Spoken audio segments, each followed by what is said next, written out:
We're alive. All right, call to order this meeting of the Bond Oversight Committee for the City of Salem for November 30th, 2023. President Arhoy. Court run. I'm sorry. Wow. Court run. Aaron. Barney. Excellent. And several members of the staff. Do we have any members of the public online to comment? Nobody in the room. Okay. With no action items. We do have management update information items, project updates. I'm going to turn it over to Alan. Okay, so first one is just a quick update on McGilchrist, like every month. A few highlights to share with y'all. Construction's underway out there, and utility work ongoing right now. Franchise utilities relocating, and the contractor installing city utilities, storm, water, that kind of thing.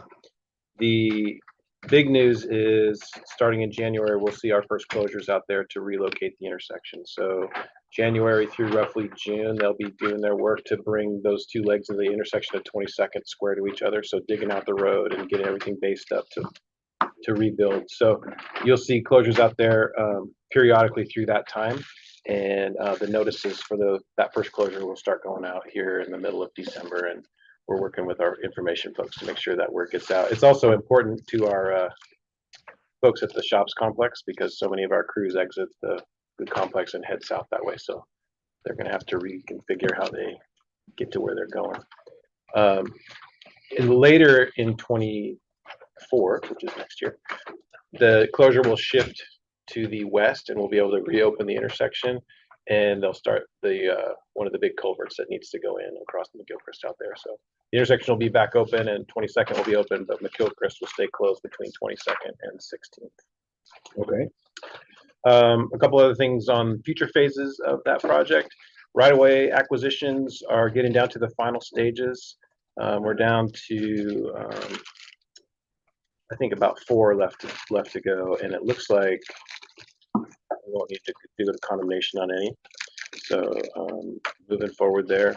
Phase 2 and 3 design, we finished negotiations with OTAC, who was selected to do that work, and just waiting for contracts to get signed, and then they'll kick off that work. And city and ODOT staff have been working with FHWA for the intergovernmental agreement for our RAISE grant funds that we got for those phases. And so that should be working through the final process and coming to council sometime in 24 to submit the agreement around those funds. So that's the McGilchrist update. Can answer any questions? Comments? Quick question on, I think you said, what are the closure dates? You said from 22nd to 16th on the street. Yeah, so the closure itself will be 22nd will be closed up to the intersection and around the intersection around 22nd with local access up to those points. And that's going to start in January and it's going to run through June, but not be closed that whole time. So there'll be periodic closures through that time. And so at what point, at any point, will McGilchrist be closed or will be reduced down to like single? McGilchrist is closed Okay. is closed during That's that time too. Yeah. McGilchrist is closed. Yes, correct.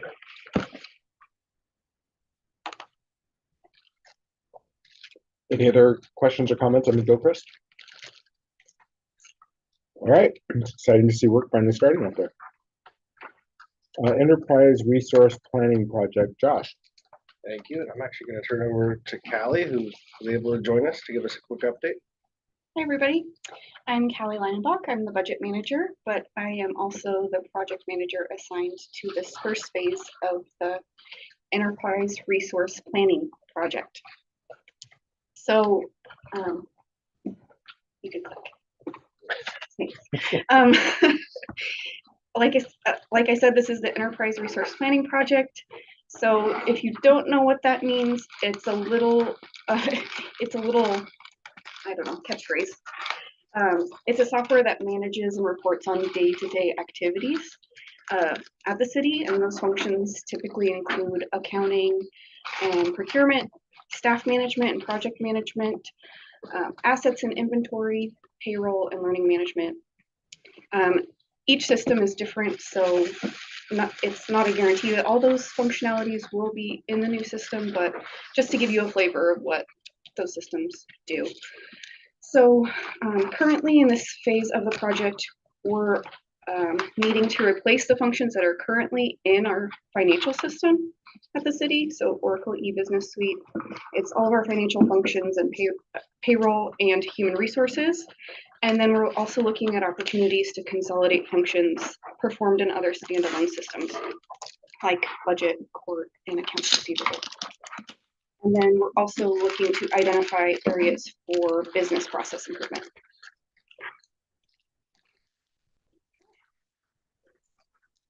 So the city is contracting with GFOA, the Government Finance Officers Association, and they're a nonprofit membership association that represents public employees. I didn't say that right. Public sector professionals. And they've been working in this space since the 90s, assisting organizations through the software selection process. So they don't do the actual implementation. This is just the process up through selection and contracting with the vendor for implementation. So we're working with them to gather information, and they'll make recommendations about the functionality that's needed and process improvements. And they aren't associated with any software or software vendor or product, so they won't be looking at it through that lens, which is a benefit to us. So here's a little bit about the project tasks and timelines. So there's 6 phases. The currently completed tasks show up on the left side of this chart, and the portions that are completed are in gray. So the project planning has been completed. We assigned roles and teams. We created the staff steering committee and communicated with all those involved in the first tasks, and the project rolled out in September. So tasks 2, 3, and 4 are ongoing and concurrent.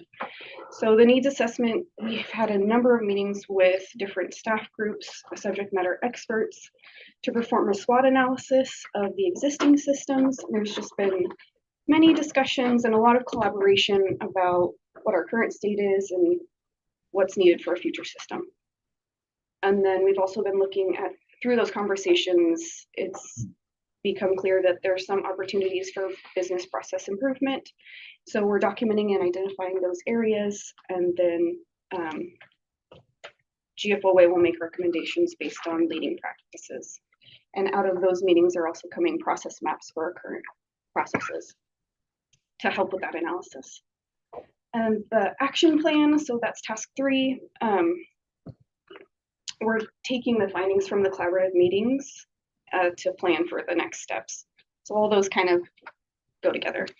And then information from these meetings will be used to develop the RFP, so the request for proposal, where vendors can actually bid, and then we'll list the functionality we're seeking, both requirements and then optional functionality. Task 5 is just the evaluation of those proposals and vendor selections, and then contract negotiations will follow. Okay. So what's coming up next? In December, we're going to complete those meetings with the subject matter expert teams and come up with a list of requirements, and GFOA is working to draft an initial draft for the request for proposal.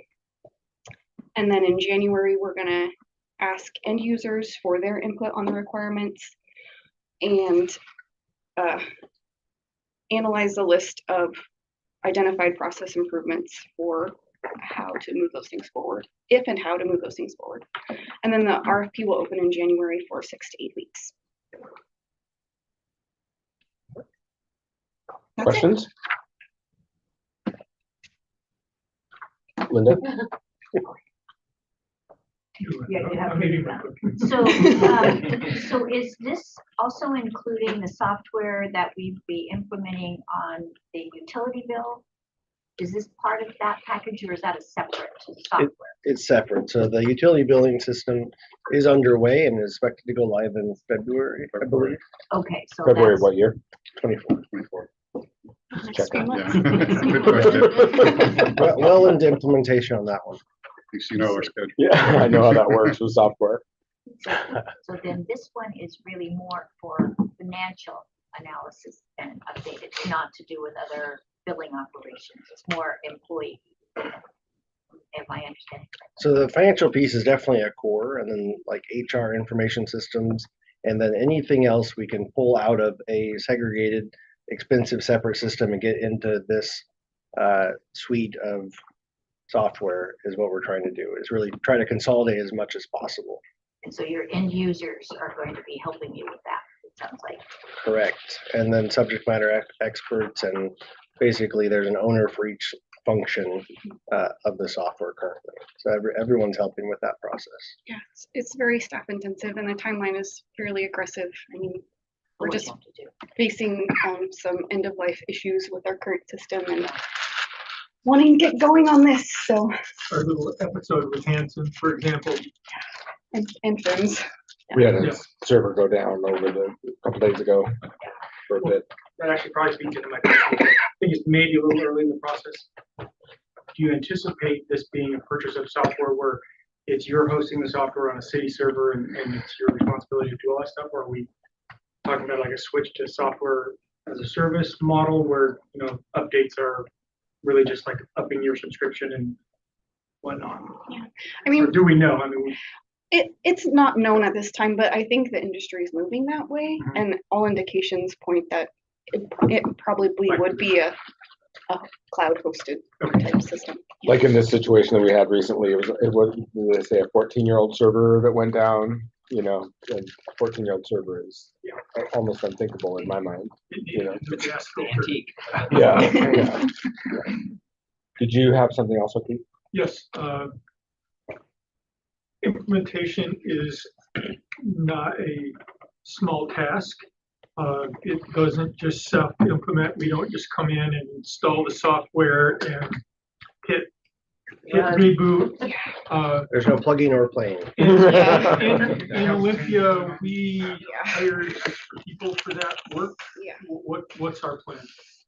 Yeah, that'll likely be the case with this one also. So with selection early next year, we'll be looking to add resources and really program the actual project over the next couple of years. It's not a month process, it's a year's process. We don't go down to Best Buy, buy a box of software, come in and install it. Geek Squad will be here on Friday. Code. So there will be a combination of requests for full-time staff and limited duration staff to support this project. Thank you. And this is all in the bond. Is it like in one line item or is it in a group of line items? There's one line item for this item. At some point, once we select the software and we know the cost, it could be that we need to actually expand it and not do some of the other things we were planning to, just with what we're hearing for costs in this area. That's what I was kind of leading to, is anticipated cost staying in alignment with what is in the budget. It's definitely a challenge, right? The more you invest up front, it can reduce the long-term cost of ownership. So that's one thing that we're looking at as part of the equation, is what is the lowest cost to the city over time, not necessarily just with the next year or two. It'll be just like any of the other projects. We'll have to be making those decisions as we go forward, and trying to figure out how to get the best bang for our buck. And that's why we have this group to help advise on that. So. Okay. So what's the time frame for that? I mean, we have a proposal, we accept it. We expect to have something that will be actionable in terms of options. So once we get the RFP results, we'll likely come to this committee with our recommendation, and we'll get your opinion on that. So that'll be mid next year. Anything else? What? Just open the damn gym. I wanted to say. We're like, just open it. It doesn't bother me at all, don't worry. I was trying to not be my normal self, and I just did kind of one of these. Anyway.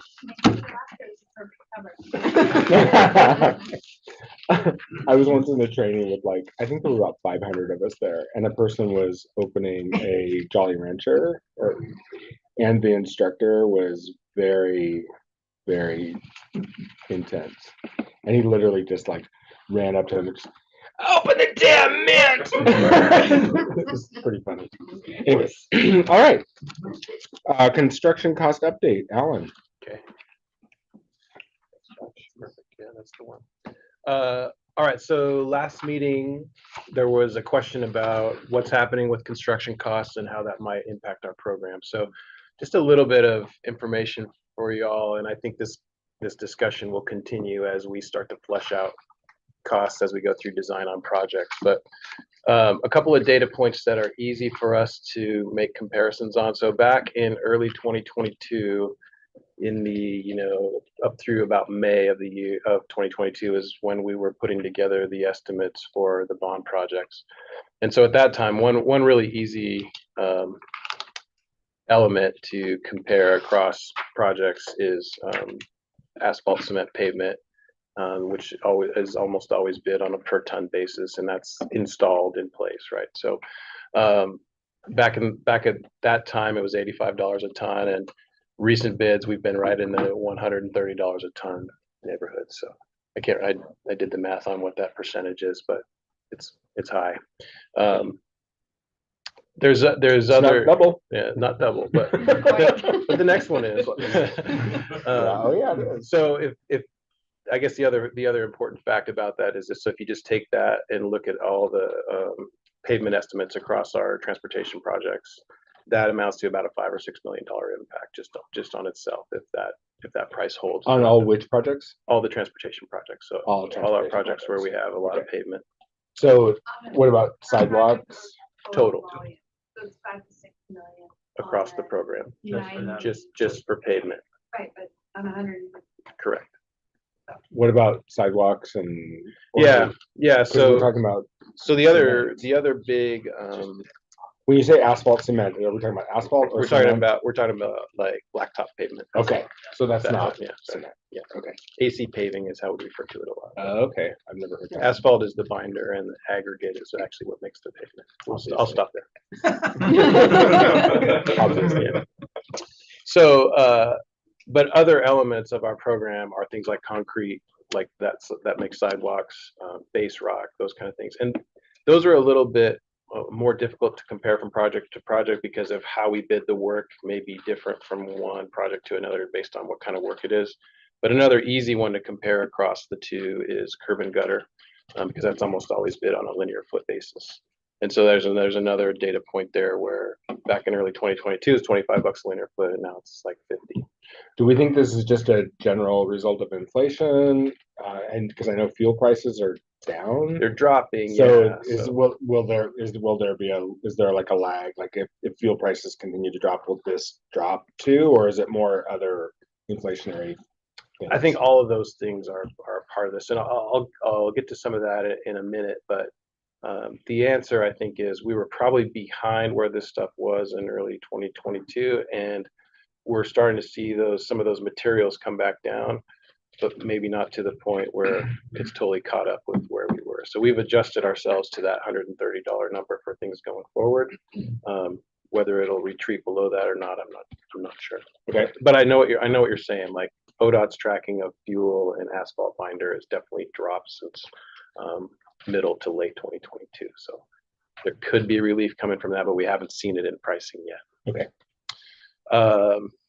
So just some other factors I wanted to mention. Oh, the curb and gutter, by the way, is about $1 million impact across the entire transportation program too. So those are just two items. You can see, these things start to add up pretty significantly across all the projects. Yeah.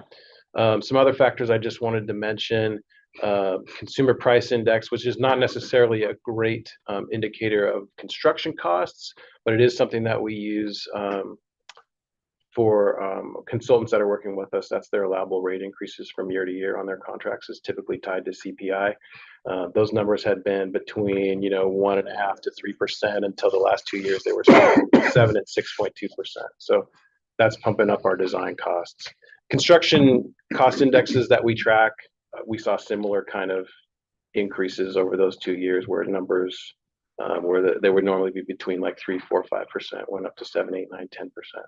So what that could mean across $150 million transportation portfolio, where we we, when we set out the estimates, we estimated them in 2022 dollars and then inflated them all by 5 years at 3% to kind of try to hit midway through the program and hope that early projects would come in a little under, late projects might come in a little over, and it would balance out. But that was at 3% over 5 years. For the first 2 years, we're somewhere around 6 or 7%. That can be like a $10 million difference on $150 million. So back to your question, it's kind of like everything jumped on us during that year or two period between when we were putting together estimates and where we are now. There may be some relief, but we're probably still behind that curve. Other things that are impacting us, supply chain, we've talked about this, with past projects, we're still seeing those issues. 6 to 12 months lead time for signal equipment is kind of what we're seeing right now is one area. And if you spread out the time on projects, that adds cost for sure. We're seeing the same thing with housing, with like our affordable housing projects. It's the connector to the grid. Yeah. And there's one company that basically controls all that, Siemens, and they decide who has the priority and who doesn't. Yeah. Luckily, they put us off on Sequoia for a number of months, and now they've just pulled us back to. Looks like we're still going to hit January. Yeah, we saw some of that with the operations building and the navigation center too, and it does seem like Equina maybe Hall. some of those lead times are starting to relax, but it's still definitely an issue for us. And we touched on market volatility for things like materials and fuel. They definitely late in 2022 were up to twice as much as what they were pre-COVID, and they definitely haven't dropped back to that level yet, but they have dropped some, and so there could be something coming there, but again, I think it's more like leveling off than getting back to where we were. And the other thing I wanted to say that is at least a little bit of a bright spot lately is projects that we've been bidding. I think the competition has been increasing a little bit, and a good example is we just opened bids for a federally funded project on commercial at Hillficker to do some intersection improvements and some signal work. And we got 10 bids on that project, which is probably twice at least what we normally see on a typical transportation project. And really tightly grouped, all at or below, not all, but 6 or 7 of them were at or below our engineer's estimate. So we had kind of tried to adjust to what we thought the conditions were. And it looks like we've kind of captured that, and they were all tightly grouped right in there. So I'm hopeful that that's a trend. Obviously, one project doesn't make a trend, but that maybe contractors are getting a little bit more hungry and starting to focus on this work. So we could be poised to take advantage of some of that with work that's coming out. Well, I know we're all excited for that project as we try to exit Trader Joe's. Yes. That nightmare of an intersection. And then the last thing is labor market is still tight, right? And especially for skilled labor type positions, there's lots more work than there are qualified people, and so that adds to this as well, and stretches out time, adds supervision costs if you know that folks maybe aren't as experienced as you'd like to be that are doing the work, and so all of that factors into our bottom line as well. I think. Oh, sorry. One last thing to sum up is I think probably where this discussion goes with the committee as we start to flesh out our estimates and we see what these impacts are really looking like is there's questions about how do we react to this on projects if we're seeing estimates that are over what we initially provided. And it's probably a lot like what we talked about with Silverton Road at earlier meetings where we identify a base part of the project and an alternate part that maybe if conditions are good, we fund. If not, we've got design for a future bond package. Other alternatives would be, no, we're going to do the whole scope of each project that we had early and then maybe we have to cut projects towards the end of the program. Yeah. So I think that's the probably policy level discussion that we're going towards. But we need to get a little further down the path to see where we're at before I think we're ready to get into that discussion. If that makes sense. Yeah, it does. For me, I'm guessing it's probably a combination of those two things. That probably right. Want to do is questions or comments from the group? Yeah. I just wanted to say it's another good reason for us. For instance, the projects earlier when we were doing the kind of infill and saving money and looking at the big picture overall. So saving money obviously is a really good reason looking at this, and also retaining our good bond rating. for the future for projects. Good point. Yeah. It's critical. Yeah. Other questions or comments?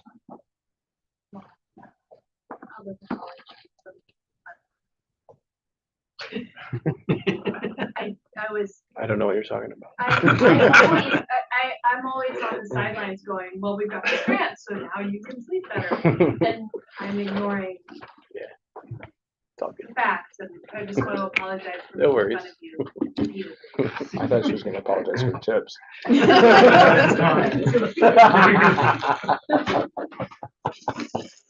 Anything else? Every time, yeah. I think, Yeah. the one thing I would add, with the last bond sale, there was some premium associated with it. Right now, that's covering a lot of the administrative costs of the program, but, it won't take that full 7 million. So at some point, that will go into the conversation is, how do we allocate that to projects? We have 2 more bond sales. We're hoping for additional premium with those. So it could help shore up some of our cost issues. It won't solve it, but it could help some.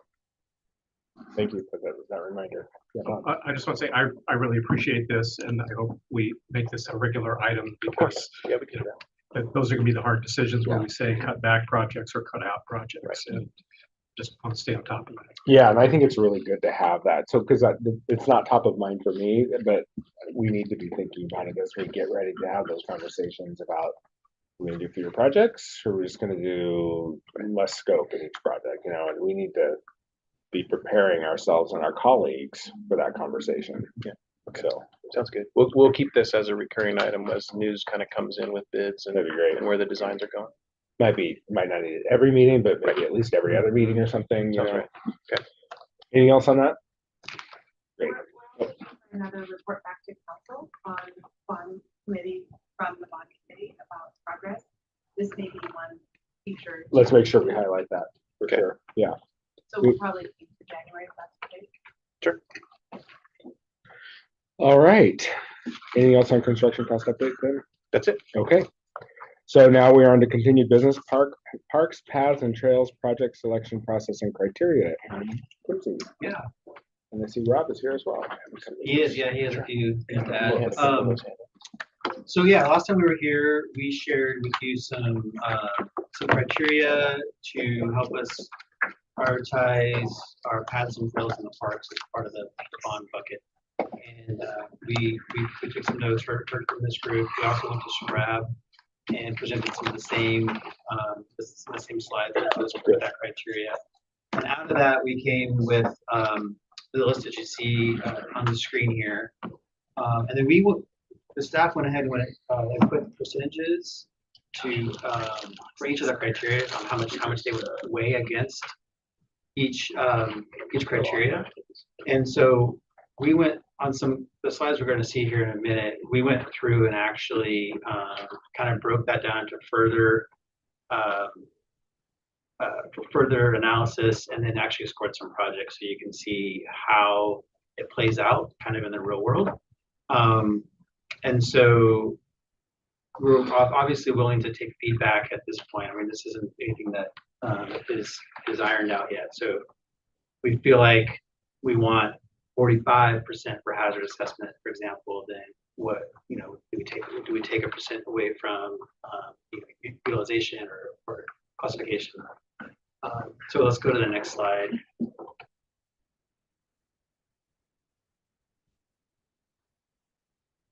This is just a representation of all the parks that were assessed that have hard paths, either asphalt or concrete, with their kind of level of assessment, excellent down to very poor.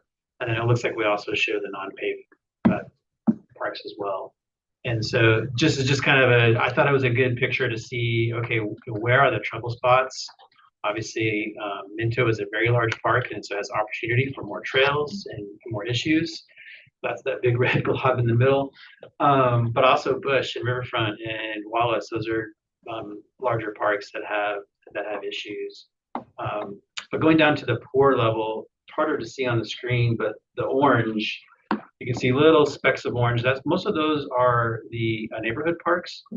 And I think one thing that I'm encouraged by is if we're able to, through this 4 million, fund a lot of the poor paths, we'll have a good opportunity to hit on pretty much every part of town, with the exception of maybe what's on the southeast there. And feel free to ask questions along the way, by the way. So. What do you mean by except what's on the southeast? What specifically? There's not many This parks area there. down in here, there's no parks down there, so. I'll just, But this area right here, Oh, there's yeah. one park, it's excellent condition. So there's not. Okay. So it just doesn't need it. Right. Doesn't need it. Gotcha. Okay. That's It's what it was. probably an underserved area as far Right. as parks go. yes, I'll highlight that when I get to Okay. that portion, yeah. Just one quick on the map here. Hoover, Morningside, and Minto Brown are highlighted because those are the 3 examples that we scored. So you'll see that on the Okay. future slide. So just so you can see what we're talking about. Yeah, good point. Yeah, excellent. Excellent. All right, let's go to the next one. So this is the sheet that's in front. So it's kind of small on the screen. If you need a handout, there's a bunch here. So we took the criteria that we heard from you guys on that was important, put a weighted score against it, and then put it across a 0 to 5 point scale. So generally how it works is we have a neighborhood park, for example, that park gets 5 points. It's weighted 10%, so we multiply that by 2, we get a score. If it's an urban park, it scores at a lesser rate, and then you kind of go down the list. We heard connection to existing paths or existing transportation systems was important, so we gave it a yes, just a yes or no. Does it have connection? Yes. Okay, it gets its full 5 points. If it doesn't, then it doesn't get any points. We've heard from the group about consistency on equity, so we gave it the 25%, which and the equity. Rob can explain more, but it's essentially how we're addressing transportation projects and other CIP projects. The hazard assessment, we looked at how it was rated. Anything above 20 was very poor, and then we had kind of everything in between as you go down the scale. So 12 and under was either fair or excellent, and then that between that 12 and 18 was kind of in that poor range. So there were some parks that were poor, but they were almost very poor, like they're a 19 or they're an 18, and so we wanted to differentiate that criteria a little bit, so the parks that have a 19 score would get more points than one that's just barely poor. And are we considering the entire park with that score or a particular path? A particular path. So we have boots on the ground on all of these trails, and I identified with pictures and exact locations where these issues are. And so like that previous screen that shows Minto entirely in red, well, that's kind of a little bit of a false. Right. We're not saying the whole park is bad. There's just a lot of square footage or linear foot in that area. It falls in the very poor category. Yeah. So so like I was looking at the list the other day, and Hoover, for example, is I believe it's the poor category, Right. but it's not a lot. Well, it's a very small park. It's a small park, and so the opportunity for right. yeah. So like 100 yards of replacement would have a huge impact on Yes. that park, whereas at Minto, people may not it'd even be a drop in notice. the bucket. Yeah. Yeah, exactly. So I think that's something to think about, and we could do Yeah. a bigger bang for our buck at the smaller parks. And Aaron, I'm just going to interject. So we are also looking into the possibility of developing a dashboard, with a mapping dashboard to dive into this a little deeper, so you can zoom in and really see those trail segments and have the photos right there in the dashboard, so you can get a good sense of what we're talking about. So that's in the works. Okay. And I just wanted to add too that, because we heard that point at the last meeting, is that we could maximize investment in neighborhood parks here and kind of make a bigger felt impact. And so that's why we've set up the park classification this way, where neighborhood parks get the highest score. Yeah. Rob, why don't you explain the utilization criteria, and then if there's any equity or explanation on equity. Yeah, you want me to switch to my? Yeah, I don't know if you can move it over here. I think we got share one screen at a time for the Zoom. Oh, So I have, I did the spatial analysis in a web-based application. So I thought it'd be nice to just share that with you all so you could see exactly, and we could explore it together a little bit here.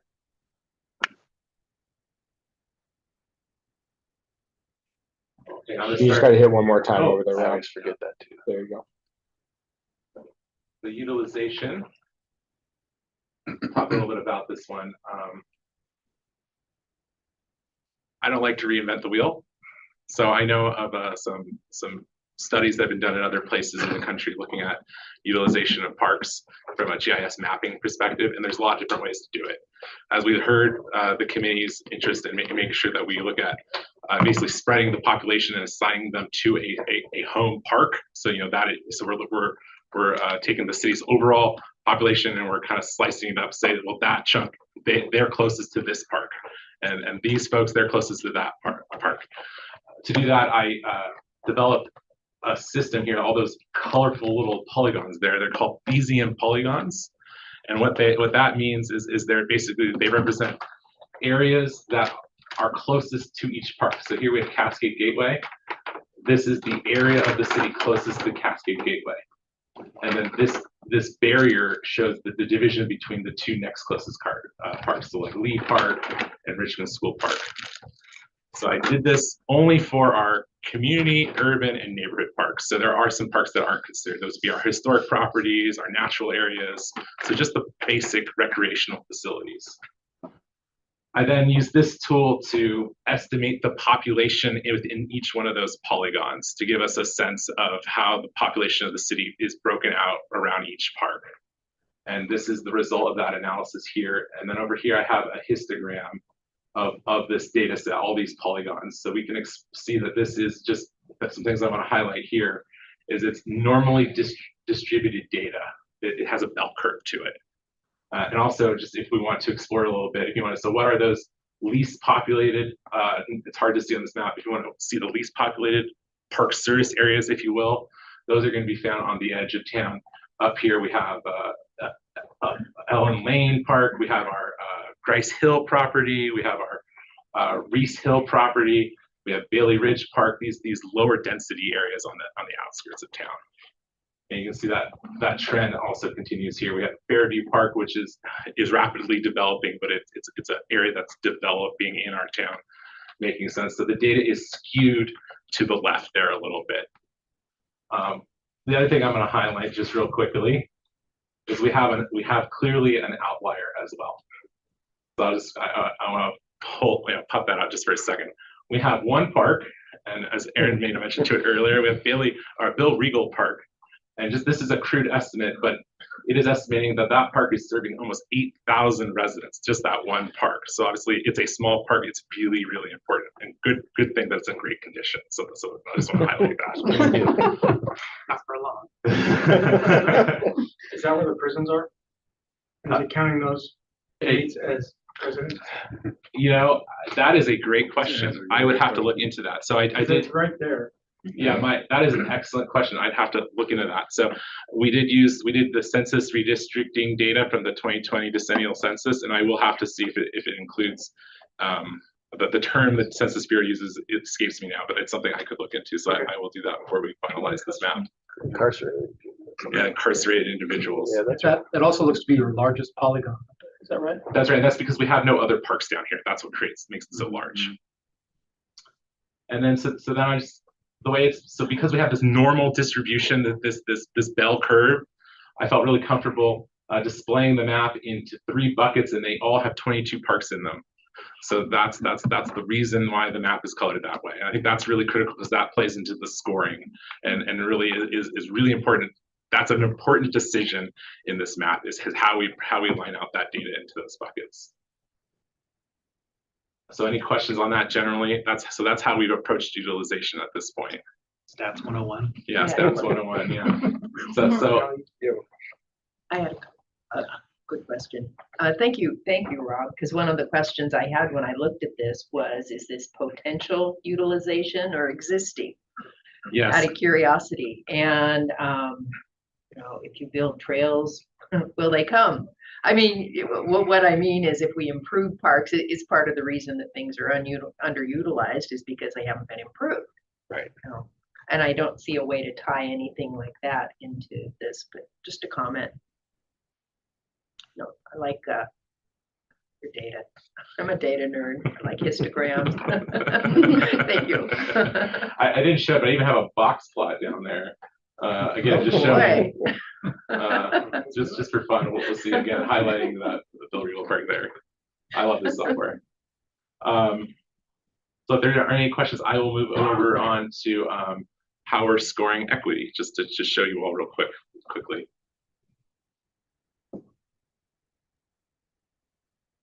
Although it's in a yellow color here, the yellow with the numbers on them, these are census tracts in our community, and this is the data set provided to us by Transportation Planning. So Julie Hansen provided this to us. It's the same data set that's being used to score the sidewalk projects, as I understand. So I'm just going to really quickly go through the scoring for those 3 example projects. So I'll start with Hoover Park.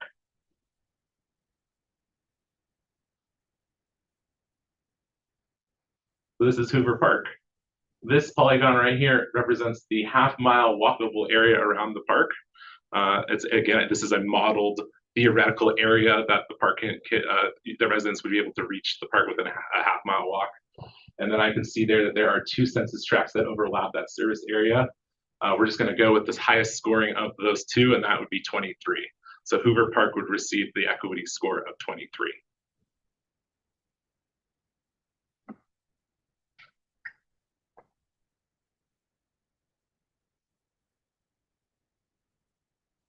Here we have, oh no, here we have, once it loads, Morningside Park.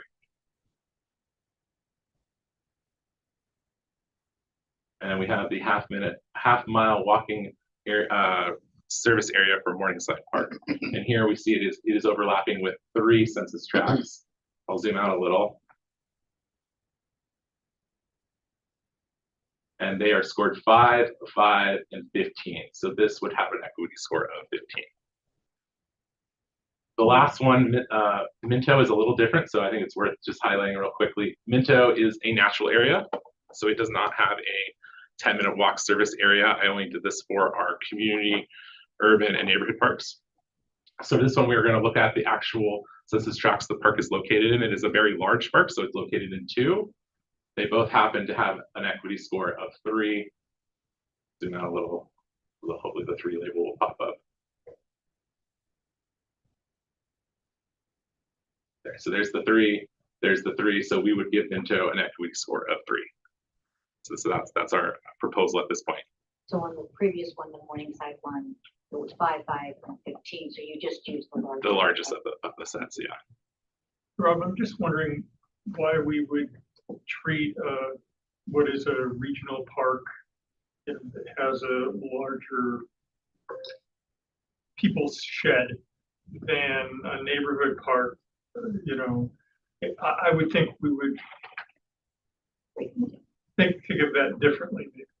Yeah, so Minto is a little unique for the city, so we've struggled throughout time with how to classify, how to handle it in our planning, and currently we do consider it a natural area, and it doesn't have a service area because of that reason. I mean, we could certainly treat it like right, other cities. I understand. Because it is unique. I recognize it has a playground, it has a dog park, it has all these things in it that we wouldn't Neighbors associate. aren't going there. You know, it's a citywide. I mean, neighbors do go there. I'm sure they do, but you know, so do people. You know, from Courtney's neighborhood when she drives over there to use the dog park, or you know, people ride their bikes through there, right, Bob?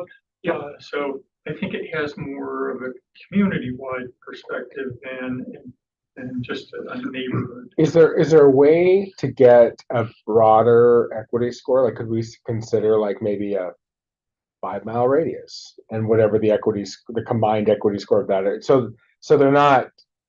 So I think so. We're really getting a realistic look at the user base. I mean, and I'm just tossing out 5 miles. What's the entire community? Or that, yeah. You know, equity score. Yeah. The average thereof. Because bike, drive, or people walking in from Can-Do, or west even, from all the other access points. Right, 'cause you Yeah. can get, it's not very far from downtown. One idea, just a Across the thought, bridge. because our equity score is a self comparison of ourself. Right, So we could just default that with Minto being kind of unique, but then the other urban parks, we could just default them to 12.5 as a is score. that the midpoint? Yeah. Yeah, because what other parks would you consider? Gear? Minto. Riverfront, Riverfront. Wallace, Bush, Okay. Gear, McKay. Those would Okay, really? well, it's classified as a community park, same as Gear. Yeah. So then there's so maybe we only do it for urban parks plus Minto. That would be another approach. So then you wouldn't do Gear, you wouldn't do McKay, but you would do Bush, Wallace, Riverfront, and then we would treat Minto as an urban. I think we would be space. doing a huge disservice to McKay by considering it on the same par with those others. Yeah. It's not. Yeah. And that neighborhood needs, it needs the benefit of that equity score. Yeah. Just the And it draws from the local neighborhood. It really does. It's not there aren't people driving from South Salem unless there's maybe a soccer game. if we You know. maintain it as if we treat it as community parks as we think them more as the neighborhood park, then McKay would score as a 25 as I look just real quick, which is the highest score. Yes. Which I Which is think what I your would. point. Is your point, I Yes, think. Yes. exactly. Yeah. And it's not like there's the variety of amenities there. There's a soccer field, there's a playground, Walking path. and there's walking paths And a basketball court. and a basketball court. That's pretty much it. We're gonna add restrooms and a shelter. Yeah, we're going and then to, rehab but- the fields. Yeah. So it's the perfect time to do the paths too. Yeah. But I'm just saying it doesn't have the breadth of amenities as something like Bush or Riverfront or, it's not in the same category in my mind. Related to equity and trying to figure out how infrastructure meets this equity score, we had the same conversation on our utilities. So like we have a reservoir. It's in a neighborhood, but it serves a bunch of neighborhoods. And so how do you score it? Do you give it the score that neighborhood it's in, or do you say, well, it's serving, half of the city or whatever portion of the city? And so we're having the same debate on those types of projects. I had a question on, you mentioned Bush Park to be in the same category as a riverfront. Can you elaborate, explain?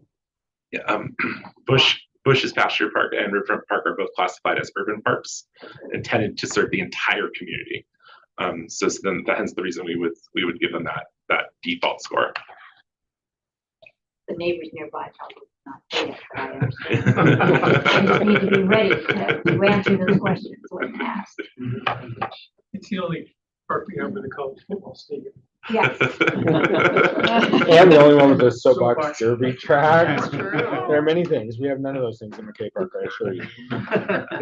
Yes. Feel like there's consensus about the last proposal you made, so do you have what you need or? does Yeah, anybody- There's just one small thing I just want to highlight. I want to highlight the hazard assessment scale. I talked about how I categorized for utilization into those 3 equal buckets. We're not doing that for hazard assessment, and I want to show why. It's because kind of in contrast to that one, we have another histogram, and it is very much not a normal distribution. And so our field staff came up with the breakdown of placing the parks in these buckets. They look basically for natural breaks in the data set. I think they did an excellent job. Looking at exploring the data in more detail, I can't think of a better way to do it. So our proposal to leave it is as park operation has presented it to us.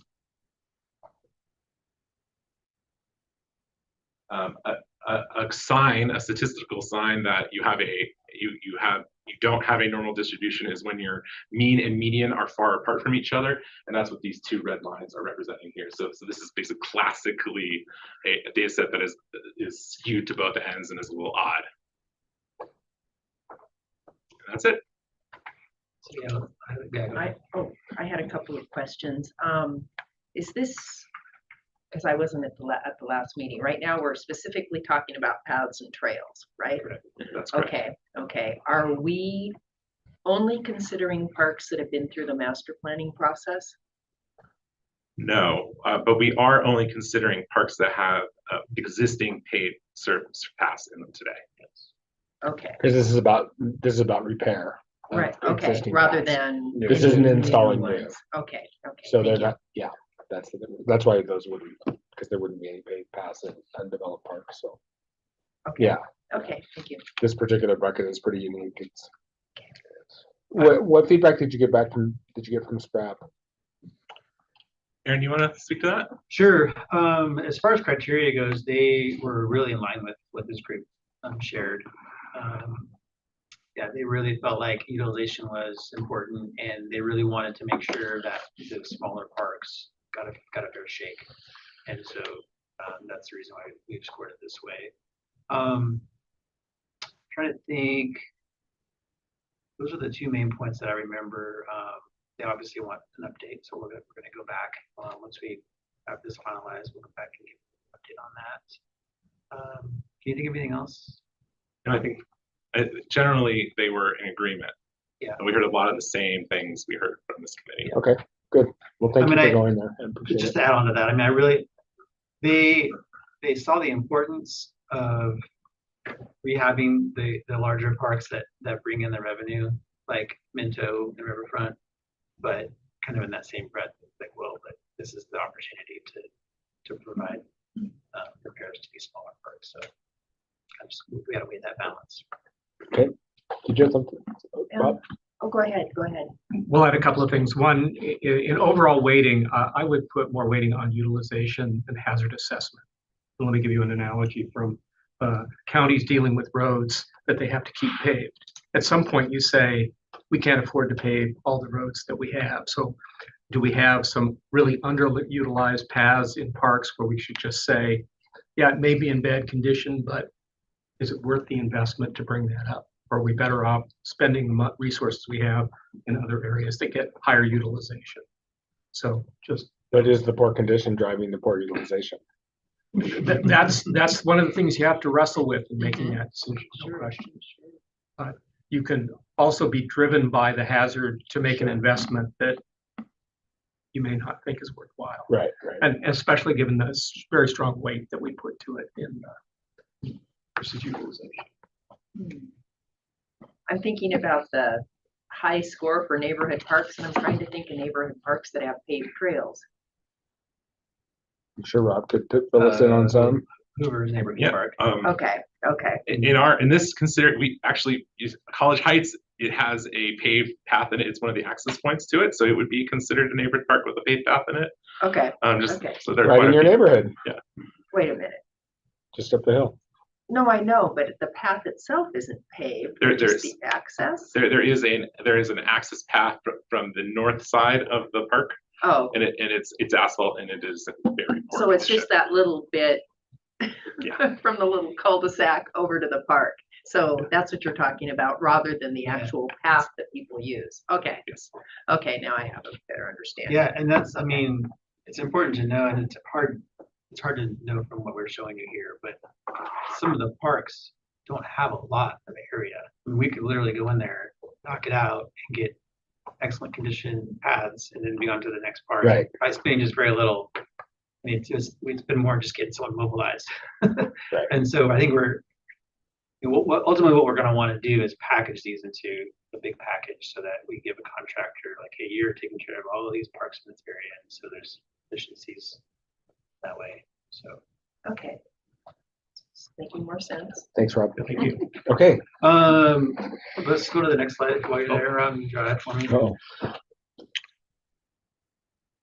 This was I wanted to point out. So we took the existing weights that we have on the previous slides and then scored 3 projects. So we have Hoover, Morningside, and Minto Brown Park. And this just kind of gives you an idea of what the scores would look like if the weights were to stay the same.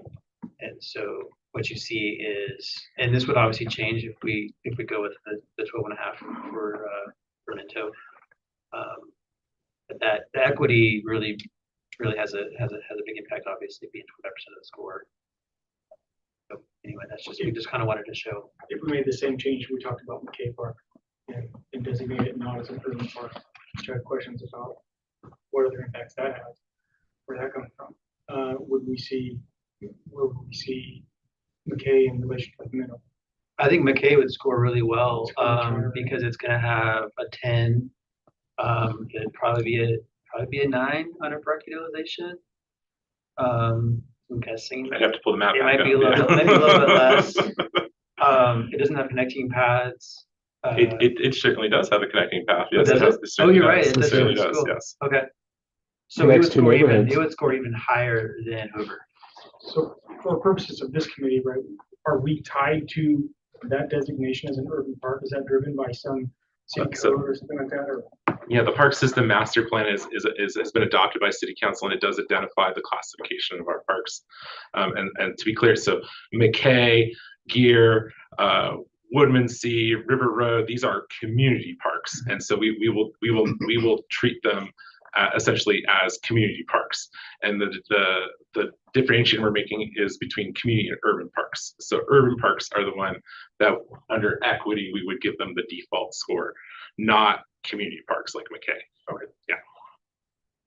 We really tried to make the criteria subject or objective so that there was no like opinion in it. So Right. it's just very okay. This is what it is. This is the score. This is what it is. This yes or no. Okay. And then similar to the transportation process we talked about, we'll generate a list and then, like Aaron said, come back and look at packages and share that with you all to say, okay, does this kind of seem like the logical attack? And maybe we need to move some things around to make sure that we pass that part of the test as well. So, but before you're talking about after you have everything work, what the packages will look like? What are you thinking? Yeah. Do you think we're ready to take this to council to get approval on the process, or? I feel like we need to see the final version first. Yeah, I think we had intended to, when we'll talk about meeting schedules, but we had intended to bring this back one more time and hopefully try to get it finalized. I would prefer to see the final. We can make some adjustments based on what we heard. We can even score a few more projects. Just kind of maybe do a variety. If we do 5 or 6, I mean, they're easy to score. And then we can kind of see. I think we can also probably give a sense of how far the 4 million goes. Yeah. Yeah. That would be, that would probably. Yeah, my preference would be to get to more parks. Yeah. You know, but if they're a bunch of smaller projects, they're gonna have an impact. And I would love to be able to get to as Yeah, many. I think parks as we possible. can bring that analysis for you. Great. Do I have one more slide? No, I I can't remember. apologize. No, I can't remember if I have one more slide. Oh, okay, next Nope. topic. Okay. Can All I right. ask him You got a that? couple Do you have slides. rough cost estimates for costs in each of the parks, for the parks that are paths or trails? We don't have any estimates yet. We could put some together because we have known square areas for each park and what those paths and trails look like. And then we have basically an estimate on kind of a cost per square foot. So we could put those together and figure out what it is. The part that is a little bit of a guess is, we could physically go in there to a park and replace this panel and then go down here and replace this panel, and really hopscotch it a little bit. But what we don't want to look at it and go, okay, well, shoot, what's in between those two panels is fair. Maybe it would be good to go ahead and do this while we're here. And so those kinds of decisions, we're not going to really know until we get a lot of good survey and figure out what we're doing. So, but we could at least get an idea. I would like to move on. We have about 25 minutes left and we have 4 more topics. So large, yeah. So if do we have anything else on this topic? I guess I just want to confirm that we heard maybe upping the utilization number and dropping the hazard number as a way. I heard that suggestion. I just want to make sure that was everybody felt that way. Okay, that's Okay. what we'll bring back. All right. Thank you. 5%. Thank you. So now we are on to Civic Center seismic retrofit pre-project planning update. Aaron, still you. All right, yeah, thanks. I'll try to go through these rather quickly. So let's go ahead and go to the next slide. So we have, for those who don't know, obviously we have a bond project in the measure, and we hired CB2 architects ahead of the project to try to look at and get a head start on design on what the space would look like, what type of design or improvements we might be able to do. And so we hired them. They have a structural engineer and an MEP consultant looking at the condition of the space. And we also have Bainbridge on board as well, who's looking at programming the space and trying to figure out what does the Civic Center look like now? What does it want to look like in 10 to 20 years? And so we've been calling it a master plan, but it's not really a master plan as that word might be defined. It was really more about trying to figure out how we're going to plan for the design contract, so we would have kind of a head start and be able to move forward more efficiently with the project. So we have a pre-design report that CB2 is finalizing in January. And really, this is really intended to be, we have a council meeting on the 11th, and we're going to present some more slides. These are more draft form, but we'll have some additional slides to go along with what we have here to present to council where we've been, what we've been doing, and how this will help us as we move forward with the actual project in 2024. So we just wanted to point out that it's an old building, built in 1972. It's been named to the National Historic Register. And so as part of the design, we want to be able to, we want to honor that past, but also build for the future. And so because of the designation, there's certain things that we, can and can't do as part of our improvements.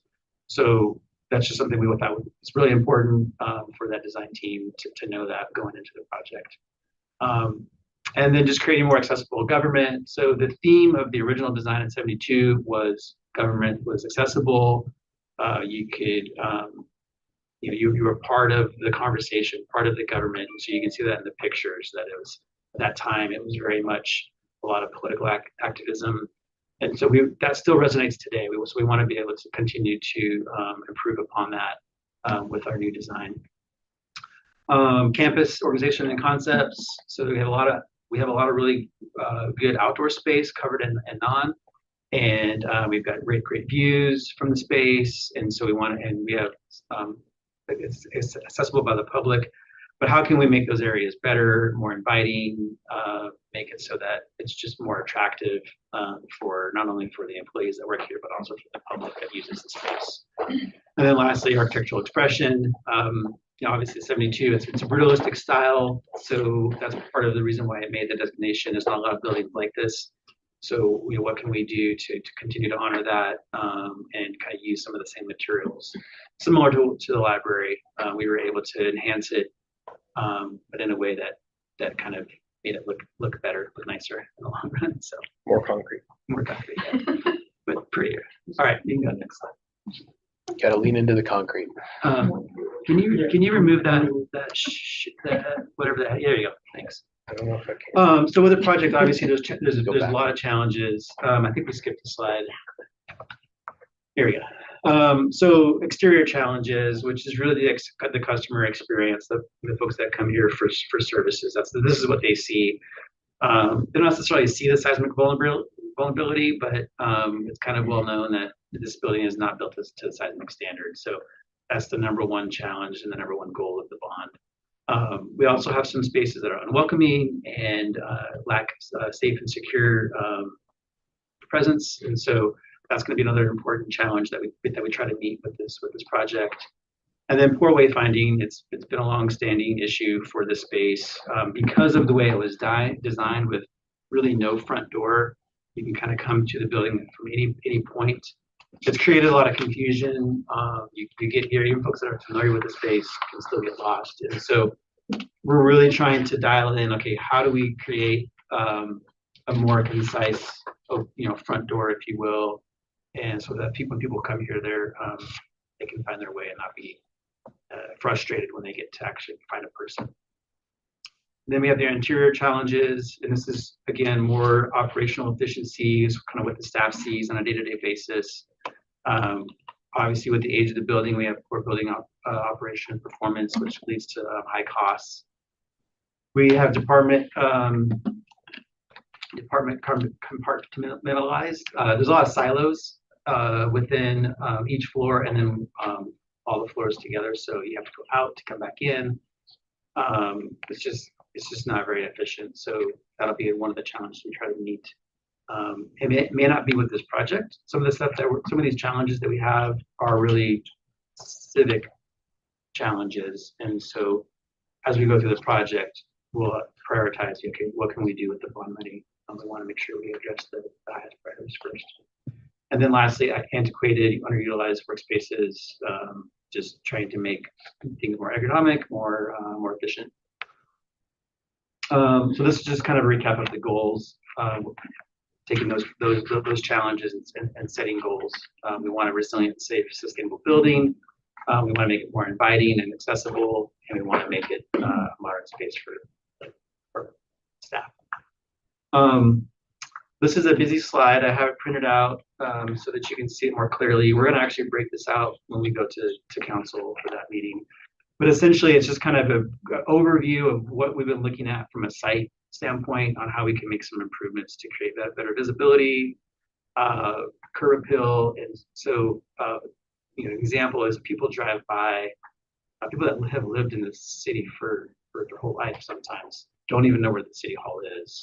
It's just this building that has no signage, and it's you drive by it and you don't even know it's there. So trying to create a building that has a better presence for that. Emphasize major circulation path through. So again, trying to create a better cohesive entry point that's more well defined, and reducing entry points at the same time.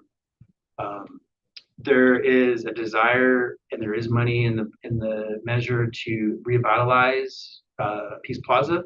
Not really sure what that means yet, but we'll get into that when we do our design. And so one idea is adding additional parking at Peace Plaza to create an easier access point for people that are coming in, rather than having to park at the two parking structures on either end, but to create an easier access point for folks. And in doing so, we would be able to create some activity at Peace Plaza. And then activating the public outdoor space. So a lot there that we may not get to, but again, thinking like big picture, what are some things how can we set the stage for the future with our project? And then I think it's the last one. So again, this is also in the handouts.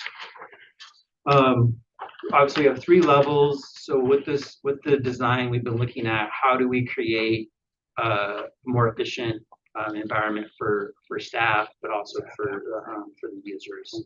And so one concept or one idea is that first floor is really the public facing floor, where a lot of folks they have a need, like they're gonna be able to meet that on the first floor.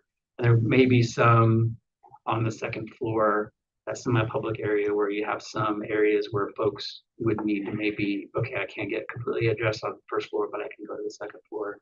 And then some of the second floor and all of the third floor would be considered office space. Doesn't mean folks can't go up there, but it's staff that wouldn't be interacting with the public on a day-to-day basis. And so just kind of creating that those levels and that kind of that programming would help that out a lot. I think that might be it. Yep. So you can go back. Any questions? That's a lot of information.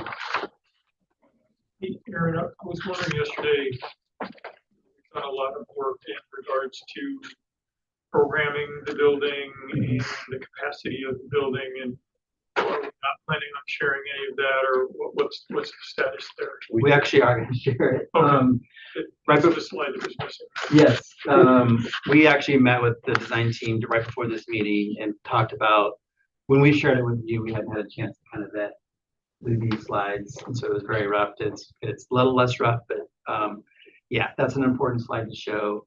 We're also wanting to show a slide that represents kind of an early look at what the seismic retrofit might look like as far as shear walls in different locations. So it's not defined, but it's kind of the idea. Similar to what we did in the library, we're looking at some of that same concept, and so we'll want to share that. Great, thanks. Excuse me, any other questions or comments on this one? It's just sort of meant to be an introduction, kind of start wrapping your heads around it. We'll get into more detail. We'll in the hear future. more on the 11th meeting. Okay, I can't resist. The addition of parking spaces doesn't seem to be the best way to activate the Peace Plaza. So I encourage you to see Yeah, other alternatives. we definitely will be looking at all options. I think the main goals that I've heard are getting the fountain back in order, in working order, so that it meets public health standards. So creating more green space. There's a lot of concrete on this whole campus. Yeah. And so being able to remove some of that hard surface and creating some more soft space would be And the be other thing ideal. I'd ask for Bob is if there's connection between Riverfront Park through, coming through the pathway underneath the bridge, that Yeah. people can stroll up or cycle up to Peace Plaza. So that was a big. The other thing that I like that, the other thing I'm interested in is the kind of the interaction between the plaza and the adjoining buildings. It Yes. seems like there are walls as opposed to engagement. So I don't know what you thought. Yeah, and just, I don't know if you know the history there, but the library, the main entrance to the Used to be library on used the to be Peace Peace Plaza. Plaza. Yep. And so everyone who came to the library, that's the Peace Plaza had a lot of activity and going back and forth to the different buildings. In the 90s, when they built the parking structure and moved the entrance to the south side, it pretty much cut off Peace Plaza and kind of Yep. killed it. So, We need to get some people in there, yeah. One of the things you'll see in the floor plan is changing the use and purpose of the second floor. It relates to Peace Plaza, making that into a more public space potentially with community room or something to that effect. Great. Okay, anything else? All right, we'll move on then to affordable housing. Update on affordable housing bond dollars. Josh. Yes, thank you. I do have a couple friends to assist if needed. Just as a reminder, in the bond that was passed, there was 2 categories for affordable housing. Sorry for that bar, can't get rid of it. It's being very annoying today. It is. The first bucket was $10 million for affordable housing gap funding. The intent was to provide gap funding to fund public or private developers. The other section was $7.5 million to fund 2 land purchases and pre-development costs on one of them for affordable housing and a library branch. Of that amount, what we issued this year in the bond was $10 million, the full $10 million for affordable housing and $2 million for the library branches / affordable housing. That was really for that land purchase to get that out of the way earlier. One thing that's unique about this series is that it's a taxable series as opposed to all the other bond dollars we issued. They're tax exempt, and you have a certain requirement for how fast you have to spend them. The taxable series you do not, which is why we chose to issue the full 10 million, not knowing when we would need it in the next 10 years, based on our next little conversation here. Any questions on that piece?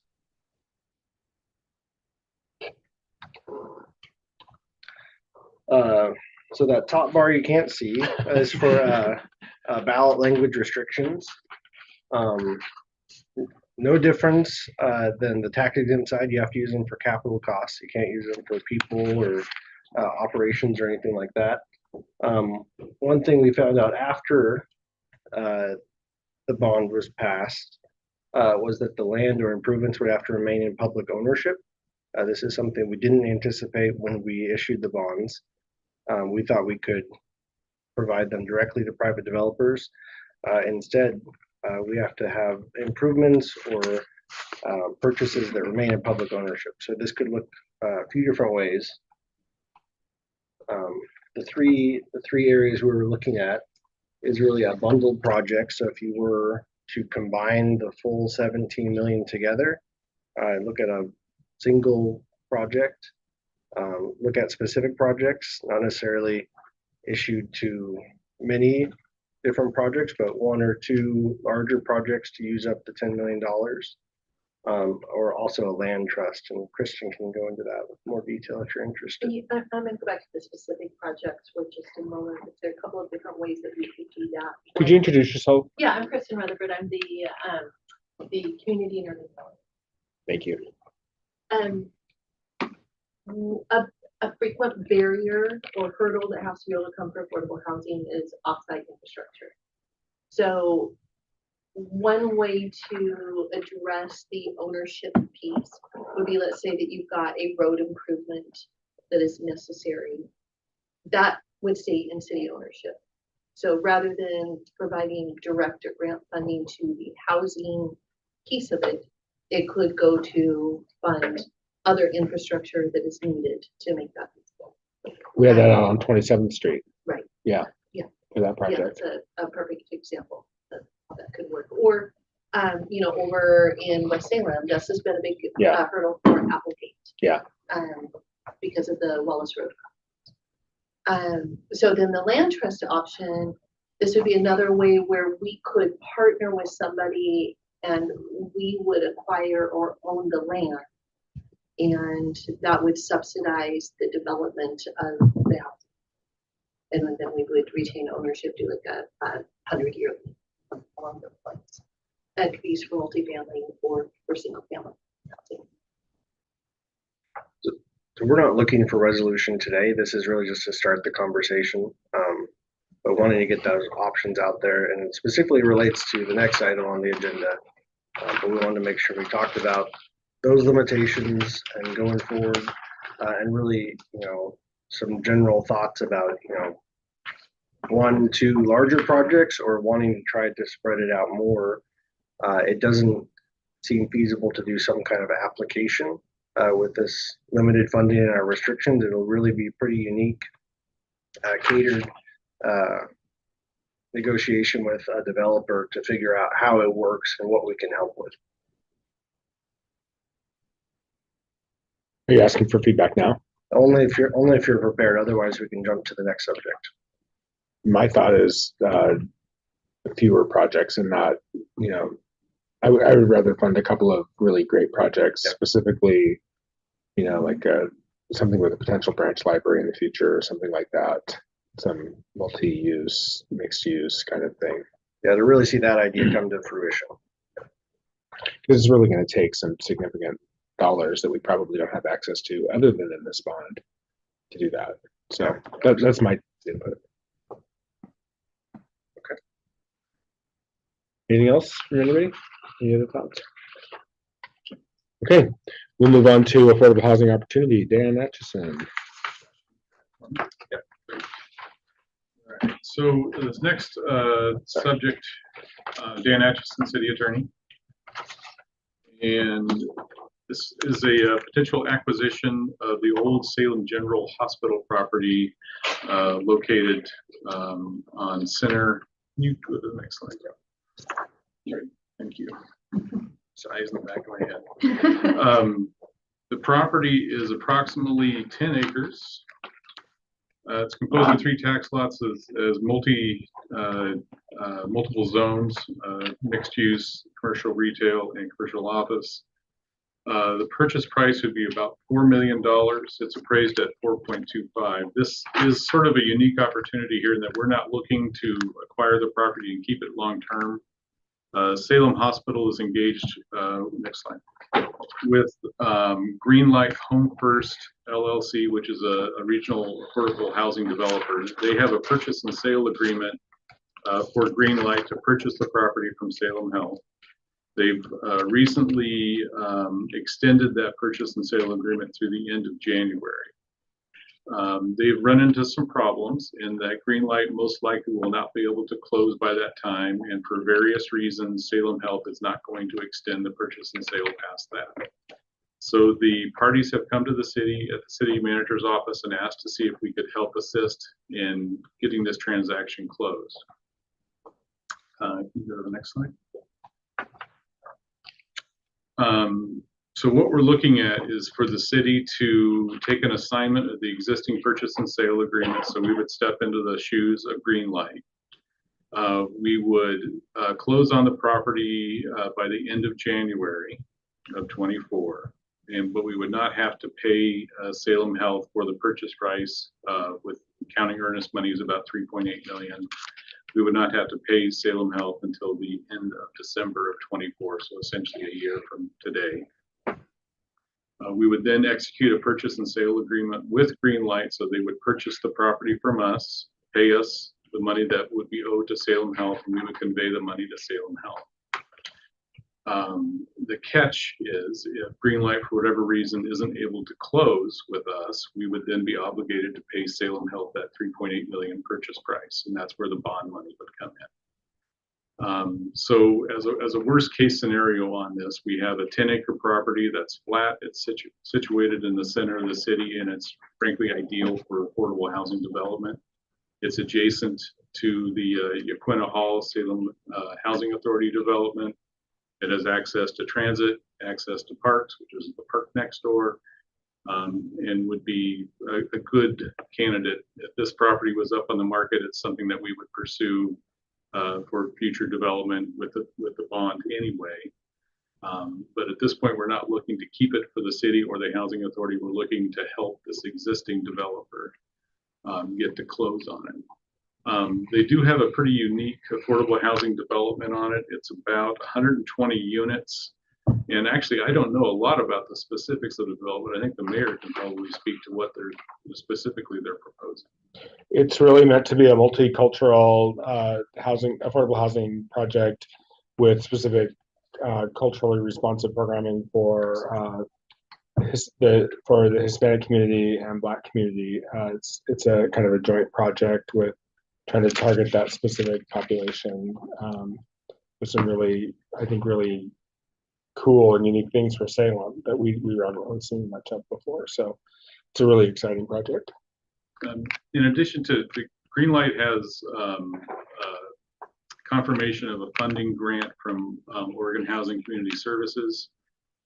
There's been some problems with that program at the state level, and that's part of basically the majority of the reason where they're having trouble getting to close is they can't get that commitment out of them and actually get the funds. So we're hoping that this extra year time to pay the purchase price, they'll be able to resolve that and have that funding. There's another issue with the site specific. Because it was the old Salem General Hospital, there is believed that there are burial sites there for Native Americans who were served at the hospital. There's been some preliminary work done on this, and we don't believe if there are burial sites there that they're in the area where the development would be, but that is a potential thing that could happen. Greenlight is trying to get out there with GPR work, which is ground penetrating radar, to find out exactly where things exist underneath the ground and to find out if it would be a problem. We've been working with our planning staff and our historic preservation officer to try to get an idea of what the potential consequence would be depending on where these burial sites would be found. And there are various ways to work with that. Everyone that we've spoken to on this, without having that exact GPR work done, doesn't believe will be a substantial issue, but hypothetically it could be. And if that were to be the case, we'd have to work with the tribes on potentially relocating or working to some sort of other solution where we could continue to develop and work around these issues. That's all the materials I have. I'd be happy to entertain questions. Are there comparable pieces of property around the city that, if given the opportunity, the city would look at purchasing that would be comparable to that?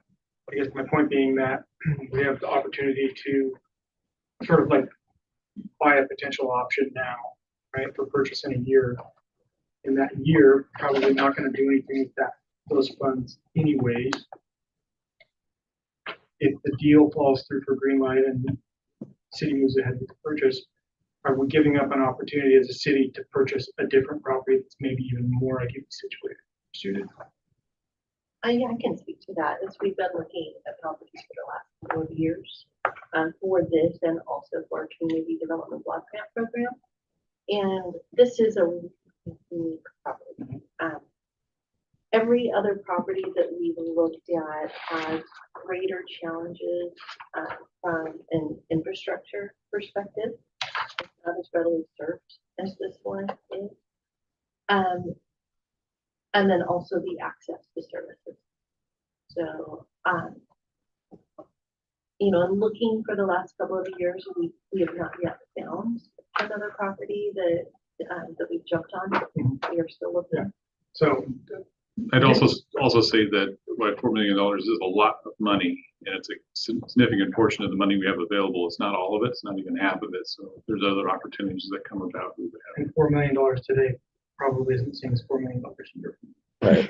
That's true. So to me, it makes sense to purchase the right to for the opportunity to potentially happen. And if it doesn't, great, there's still something great going in there, right? So to me, it seems at first glance pretty good. Because of the timing on this, the purchase and sale agreement was originally supposed to close by the end of December this year. And the parties agreed to extend it through January, but they need some certainty from the city as far as whether we're going to step into their shoes and take that assignment. So our plan right now is to go to council pending this committee's work, to go to council on the coming Monday on December 4th and get their approval to execute these documents. But obviously, both sides to the transaction now are already on board with the assignment. Absolutely. It was actually their idea. Their idea, they came to see. Yeah, I actually worked with the two sides, and I was hoping to repair the relationship. It was never part of the idea to get the city involved. They're trying to save the deal. Right? Yes. It's a good deal. This is what this is trying to save this project, and I think it's a really good outcome. And I think worst case scenario, I mean, I would say worst case scenario is we ultimately sell it to another developer, but I think that's like, you know, that's assuming, yeah, a couple tiers down. That's assuming that we didn't do it ourselves. I mean, I think we have a lot of options here, so I don't see a downside, honestly. Only comment I'll have is I'm really glad that you get that extension. It's just so close. Yeah. Both the hospital and Greenlight have want this property to be developed for affordable housing. I think they're on the same end goal page. Yeah. Seems like a great opportunity to me. I'm curious to know more about the development proposals they have and whether how that moves forward. But it sounds great. They will be at council on Monday night with a little bit. I think they're going to be doing some talking about that. So if you tune in, you'll be able to hear a little bit. Great. Is it the multi-generational? No. Okay. That one's out off of Battle Creek. Yeah. But that's a really exciting one too. So I'm hearing general consensus to support a recommendation to council. So, accurate. I support it. Any idea what the properties around it? Let's see. What they are? Yeah. Yep. Across the street directly is the Dome Building. Okay. Which is an unoccupied state building that has been up for sale a couple of times with the other commercial strip along Center Street. Okay. Kitty Corner is Yaquina Hall, which is a Salem Housing Authority. Across the way is Community Action Agency headquarters. Okay. Kind of back this way is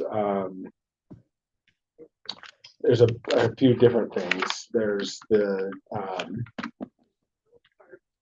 And then you get to single family residential. yeah, it's very near the park property that we purchased on D Street. Over on this corner is the Jason Lee Cemetery. Over here are some medical offices and various things. And I'm trying to think of the Seed of Faith has some transitional. I think they have some housing in that area. Seeds of Faith is They're part of it, with them. and they're part of the part okay. of this project Okay. with community Thanks, that action. helps. Community action will actually be providing the program. So, yeah, So it is a perfect location. it really is. Really. It really is. And this piece of land has been vacant since Salem General was torn down. I can't even remember how many years ago. So, yeah. All right. Thank you. Great, thank you. And Alan, we're going to go to Davis and Liberty for a very quick. Okay, we're running short on time, so I Yeah. think this is one we can pick up at a later meeting, but Okay. just maybe a quick preview is the Davis Road project from Skyline to Liberty is one of our bond projects, and we have the construction scheduled for that at the very end of the program, like 2032 or something like that. But there's a lot of development going on out there, and a condition on one of those developments is to build a signal at Davis and Liberty. And the neighbors out there are clamoring for that signal because of the development that's been happening and the congestion. It's one of the number one areas of feedback we get as council. Right. The developer is responsible, but they only have like a 6% share of the cost. So it kind of makes sense for us to maybe get involved here and deliver the project. We can get it done a little bit more quickly, collect their share, collect some other funding that's already been deposited for that project, maybe use some SDCs and the bond accounted for it as well. pool together enough funding to advance the project more quickly. So that's really what we're talking about. How much are we, like, what are we talking? We're talking about like a million? Total amount in 10 the million? bond is like 780,000. Oh, okay. It may creep above that because of the interconnect to the nearest signal that we need to make sure that all our system talks to each other. But that's roughly what we're talking about. Okay. So the next step would be a mid-year project request to city council sometime early in the new year to set up that project so we can start working on it. So are you looking for feedback now, or are you just gonna introduce it and bring it back at the next meeting? We'll bring with back more detail? details at the next meeting, but just wanted to let you know that's happening. Okay, I great. just noted that it's fairly near Crossview School. It is. It's right Crossview. at cross. That is right at Crossler, and we get so much feedback from that specific area. Yeah, so it's just a way for us to try to accelerate Yeah. a problem area. Okay, great. Well, next up, and we'll just touch on this, December, I had 2023 and 2024 meetings. I noticed that somebody made a mistake and said that we're gonna meet on December 21st. But I can't imagine that that was intentional. The intent, what we want to suggest is we cancel that meeting. Oh, wow, that's. If I'm picking up what you're putting down. I'm getting ahead of you. So cancel December and general agreement that we continue with the current format and going into next year. Is that working for people? Is this Time working? framework for everybody. I'm seeing head nods. Yeah, Great, no, this excellent. arrived earlier and opened my chest before. Brian didn't open his because he was No. intimidated. Brian was so, he's like, I'm out.